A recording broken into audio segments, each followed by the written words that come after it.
Chapter 4 Martha.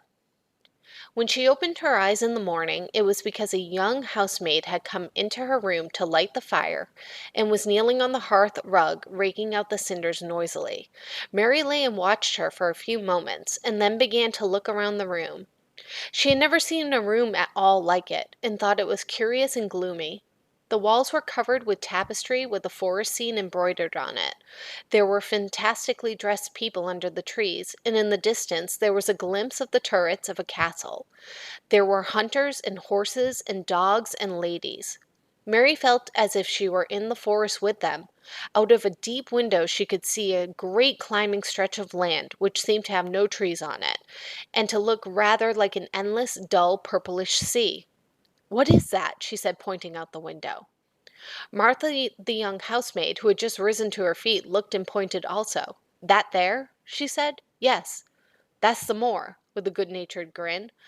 "Does thou like it?" "No," answered Mary, "I hate it."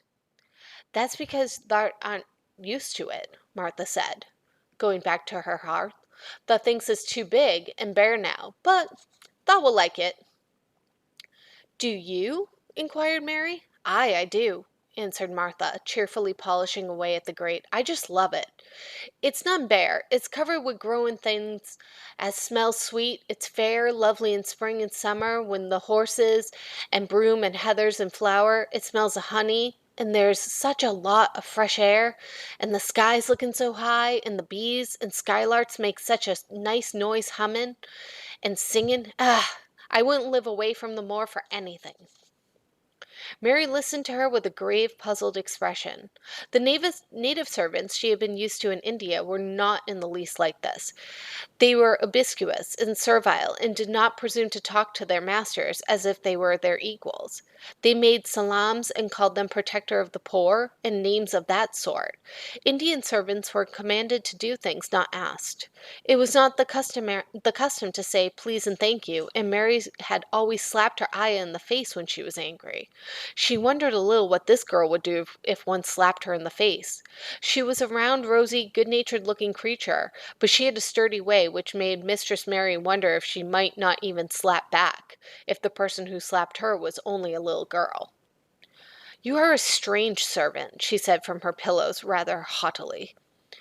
Martha sat up on her heels with her blacking brush in her hand and laughed without seeming the least out of temper. I know that," she said. "And if there was a grand missus at Misselthwaite, I should never have been even one of the under housemaids. I might have been let to be scullery maid, but I'd never have been let upstairs. I'm too common, and I talk too much Yorkshire. But this is a funny house for all it's so grand. Seems like there's neither master nor mistress, except Mr. Pitcher and Mrs. Metlock. Mr. Craven, he won't be troubled about anything when he's here, and he's almost always away. Mrs. Medlock gave me the place out of kindness. She told me she could never have done it if Misselthwaite had been like other big houses." "Are you going to be my servant?" Mary asked, still in her imperious little Indian way. Martha began rubbing her grate again. "I'm Mrs. Medlock's servant," she said stoutly, "and she's Mr. Craven's. But I'm to do the housemaid's work up here, and wait on you a bit, but you won't need much waiting on." "Who is going to dress me?" demanded Mary. Martha sat up on her heels again and stared. She spoke in broad Yorkshire in her amazement. "Canna thou dress thyself?" she said. "What do you mean? I don't understand your language," said Mary. I forgot," Martha said. "Mrs. Medlock told me I'd have to be careful, or you wouldn't know what I was saying. I mean, can't you put on your own clothes?" "No," answered Mary quite indignantly. "I never did it in my life. My Ayah dressed me, of course." "Well," said Martha, evidently not in the least aware that she was impudent, "it's time thou should learn. Thou cannot begin younger. I'll do thee good to wait on thyself a bit. My mother always said she couldn't see why grand people's children didn't turn out fair fools, what with nurses and being washed and dressed and took out to walk as if they were puppies." "It is different in India," said Mistress Mary disdainfully. She could scarcely stand this. But Martha was not at all crushed. I can see it's different," she answered almost sympathetically. "I dare say it's because there's such a lot of blacks here instead of respectable white people. When I heard you was coming from India, I thought you was a black too." Mary sat up in bed furious. "What?" she said. "What? You thought I was a native? You daughter of a pig." Martha stared and looked hot. "Who are you calling names?" she said. "You needn't be so vexed. That's not the way for a young lady to talk. I've got nothing against 'a. When you read about 'em in tracts, they're always very religious. You always read as a man's a brother. I've never seen one, and I fair pleased to think I was going to get to see one. When I come in to light your fire this morning, I crept up to your bed and pulled the cover back to look at you, and there you was. Disappointingly, no black than me for all you're so yellow." Mary did not even try to control her rage and humiliation. "You thought I was a native. You dared. You don't know anything about natives. They're servants who must salam to you. You must know nothing about India. You know nothing about anything." She was in such a rage and felt so hopeless before the girl's simple stare, and somehow she suddenly felt so horribly lonely and far away from everything she understood and which understood her, that she threw herself face downward on the pillows and burst into passionate sobbing. She sobbed so unrestrainedly that good-natured Yorkshire Martha was a little frightened and quite sorry for her. She went to the bed and bent over. "Ah, you mustn't cry like that there," she begged. "You mustn't for sure. I didn't know you'd be vexed. I don't know nothing about anything, just like you said. I beg your pardon, miss. Do stop crying." There was something comforting and really friendly in her queer Yorkshire speech and sturdy way which had a good effect on Mary. She gradually ceased crying and became quieter. Martha looked relieved. "It's time for thee to get up now," she said. "Mrs. Medlock said I was to carry the breakfast and tea and dinner into the room next to this. It's been made into a nursery for thee. I'll help thee on with thy clothes if they'll get out of bed. If the buttons are at the back, thou cannot button them themselves." When Mary at last decided to get up, the clothes Martha took from the wardrobe were not the ones she had worn when she arrived the night before with Mrs. Medlock. "Those are not mine," she said. "Mine are black." She looked the thick wool white coat and dress over and added with cool approval, "Those are nicer than mine." "These are the ones that I must put on," Martha answered. "Mr. Craven ordered Mrs. Medlock to get 'em in London. He said, 'I won't have a child dressed in black wandering around like a lost soul,' he said. 'It'd make the place sadder than it is. Put color on her.' Mother said she knew what he meant. Mother always knows what a body means. She doesn't hold with black herself." "I hate black things," said Mary. The dressing process was one which taught them both something. Martha had buttoned up her little sisters and brothers, but had never seen a child who stood still and waited for another person to do things for her as if she had neither hands nor feet of her own. "Why doesn't thou put on thy own shoes?" she said when Mary quietly held out her foot. "My ayah did it," answered Mary, staring. "It was the custom." She said that very often. It was the custom. The native servants were always saying it. If one told them to do a thing their ancestor had not done for 1,000 years, they gazed at one mildly and said, "It is not the custom." And one knew that was the end of the matter. It had not been the custom that Mistress Mary could do anything but stand and allow herself to be dressed like a doll. But before she was ready for breakfast, she began to suspect that her life at Misselthwaite Manor would end by teaching her a number of things quite new to her. Things such as putting on her own shoes and stockings and picking up things she let fall. If Martha had been a well-trained fine young lady's maid, she would have been more subservient and respectful, and would have known that it was her business to begin to feel a slight interest in Dixon, and as she had never been interested in anyone but herself, it was the dawning of a healthy sentiment. When she went into the room which had been made into a nursery for her, she found that it was rather like the one she had slept in.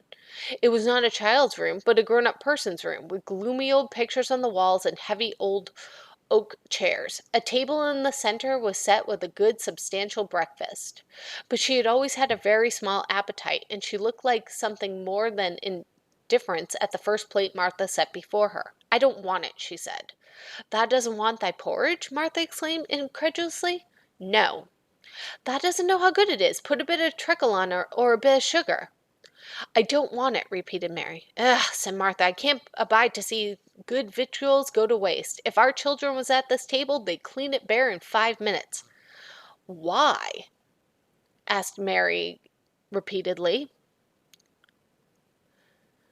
Why? Echoed Martha. Because they scarce ever had their stomachs full in their lives. They're as hungry as young hawks and foxes. I don't know what it is to be hungry, said Mary, with an indifference or ignorance. Martha looked indignant. Well, it would do thee good to try it. I can see that plain enough, she said outspokenly. I've no patience with folks as sit and stares at good bread and meat. My word. Don't I wish Dixon and Phil and Jane and the rest of 'em were here under their pinafores. Why don't you take it to them? Suggested Mary. It's not mine, answered Martha stoutly. And this isn't my day out. I get my day out once a month, same as the rest. Then I go home and clean up for Mother and give her a day's rest. Mary drank some tea and ate a little toast and some marmalade. You'll wrap up warm and run out and play, you, said Martha. It'll do you good and give you some stomach for your meat. Mary went to the window. There were gardens and paths and big trees, but everything looked dull and wintry. Out? Why should I go out on a day like this? Well, if thou doesn't go out, thou'll have to stay in, and what has thou got to do?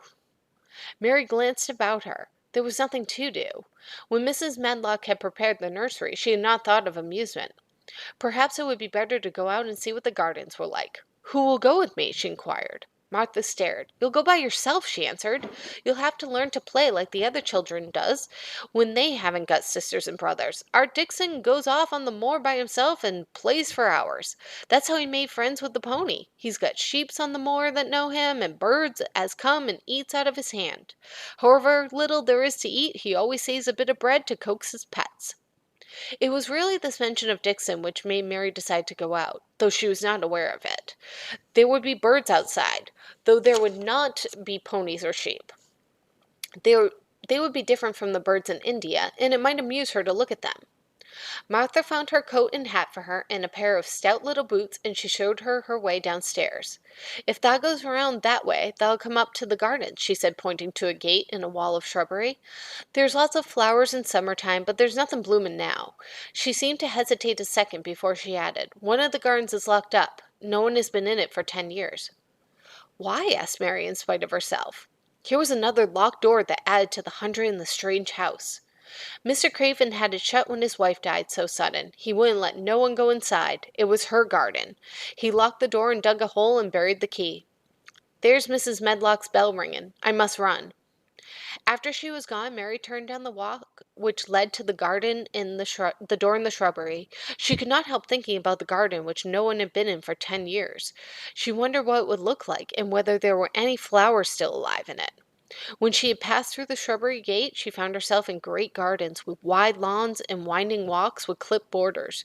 There were trees and flower beds and evergreens clipped into strange shapes, and a large pool with old gray fountains in its midst. But the flower beds were bare and wintry, and the fountain was not playing.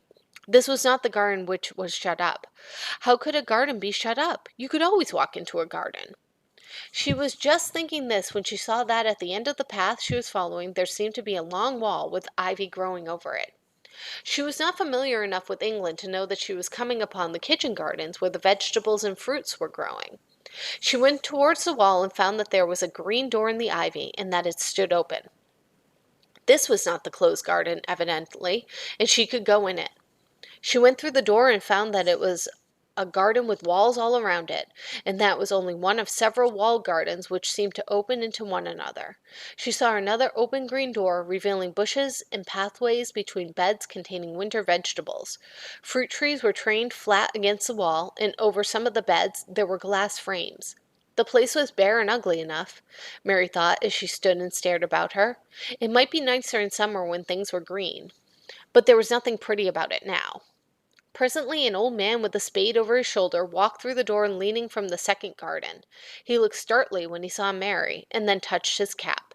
He had a surly old face and did not seem at all pleased to see her.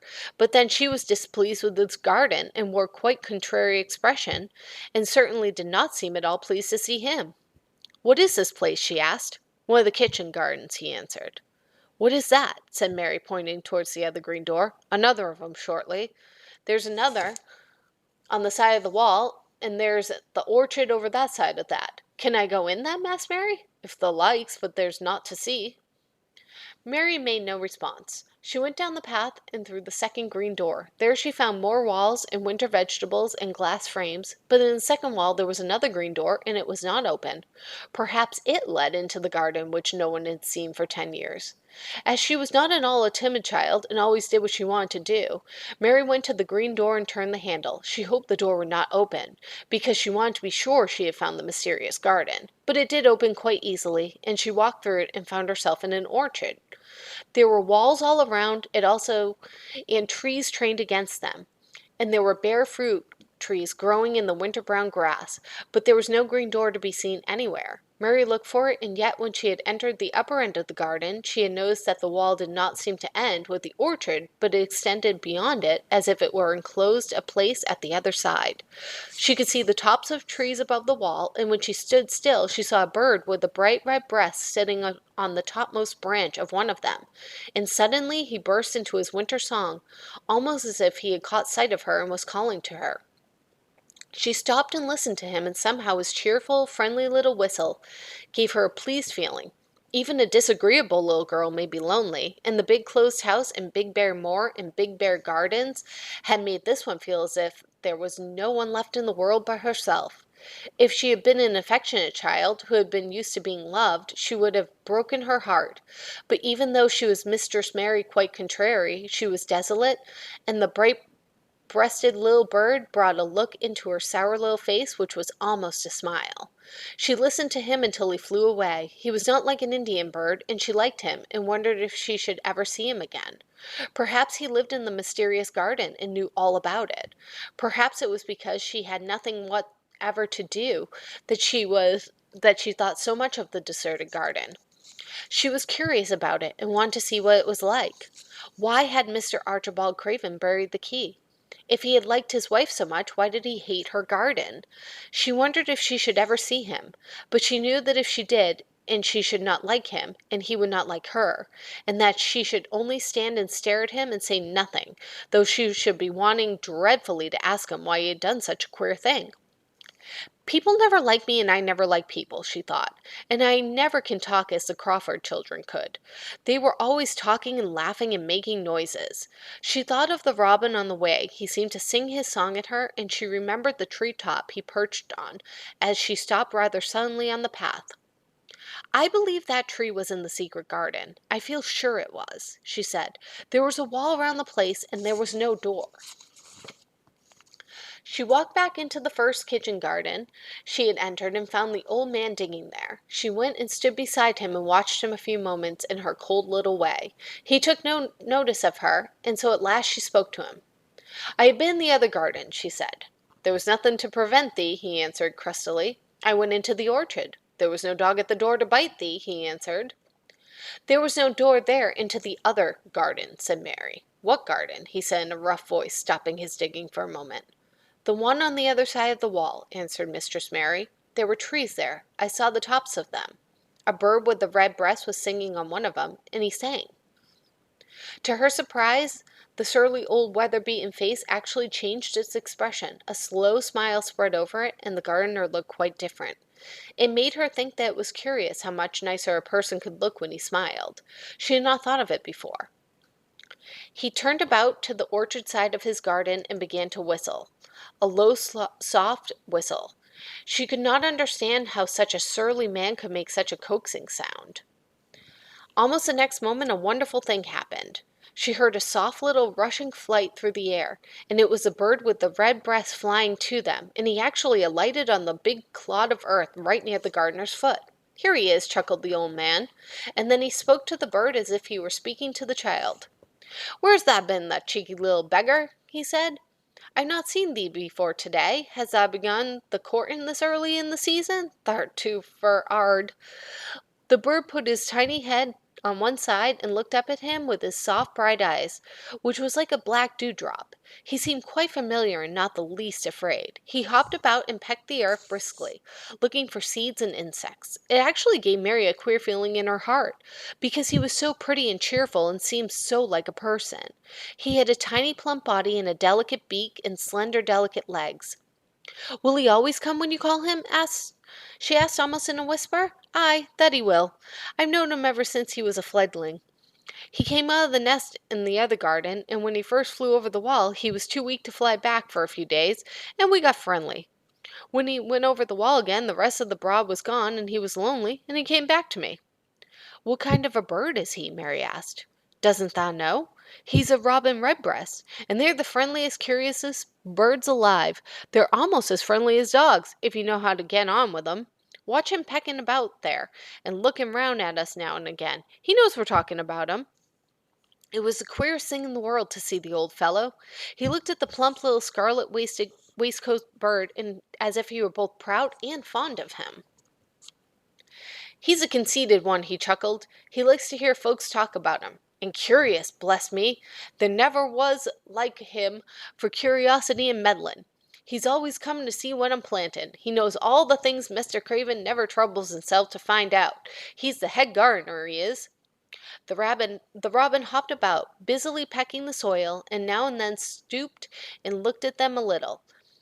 Mary thought his black dewdrop eyes gazed at her with great curiosity. It really seemed as if he were finding out all about her. The queer feeling in her heart increased. "Where did the rest of the brood fly to?" she asked. "There's no knowin'. The old ones turn 'em out of their nests and make 'em fly, and they're scattered before you know it. This one was a knowin' one, and he knew he was lonely." Mistress Mary went a step nearer to the robin and looked at him very hard. "I'm lonely," she said. She had not known before that this was one of the things which made her feel sour and cross. She seemed to find it out when the robin looked at her and she looked at the robin. The old gardener pushed his cap back on his bald head and stared at her for a minute. "Art thou the little wench from India?" he asked. Mary nodded. "Then no wonder thou'rt lonely. Thou'll be lonelier before thou's done," he said. He began to dig again, driving his spade deep into the rich black soil, while the robin hopped about very busily employed. "What is your name?" Mary inquired. He stood up to answer her. "Ben Weatherstaff," he answered, and then he added with a sturdy chuckle, "I'm lonely myself, except when he's with me," and he jerked his thumb towards the robin. "He's the only friend I've got." "I have no friends at all," said Mary. "I never had. My ayah didn't like me, and I never played with anyone." It is a Yorkshire habit to say what you think with blunt frankness, and old Ben Weatherstaff was a Yorkshire moor man. "That and me are a good bit alike," he said. "We was wove out of the same cloth. We're neither of us good looking, and we're both of us sour as we look. We've got the same nasty tempers, both of us, I'll warrant." This was plain speaking, and Mary Lennox had never heard the truth about herself in her life. Native servants always salaamed and submitted to you, whatever you did. She had never thought much about her looks, but she wondered if she was as unattractive as Ben Weatherstaff, and she also wondered if she looked as sour as he had before the robin came. She actually began to wonder also if she was nasty-tempered. She felt uncomfortable. Suddenly a clear, rippling sound broke out near her, and she turned around. She was standing a few feet from a young apple tree, and the robin had flown onto one of its branches and had burst out into a scrap of a song. Ben Weatherstaff laughed outright. "What did he do that for?" asked Mary. "He's made up his mind to make friends with thee," replied Ben. "Dang me if he hasn't taken a fancy to thee." "To me?" said Mary, and she moved towards the little tree softly and looked up. "Would you make friends with me?" she said to the robin, just as if she were speaking to a person. "Would you?" And she did not say it either in her hard little voice or in her imperious Indian voice, but in a tone so soft and eager and coaxing that Ben Weatherstaff was as surprised as she had been when she heard him whistle. "Why," he cried out, "thou hast said that as nice a human as if thou was a real child instead of a sharp old woman. Thou said it almost like Dixon talks to his wild things on the moor." "Do you know Dixon?" Mary asked, turning round rather in a hurry. "Everybody knows him.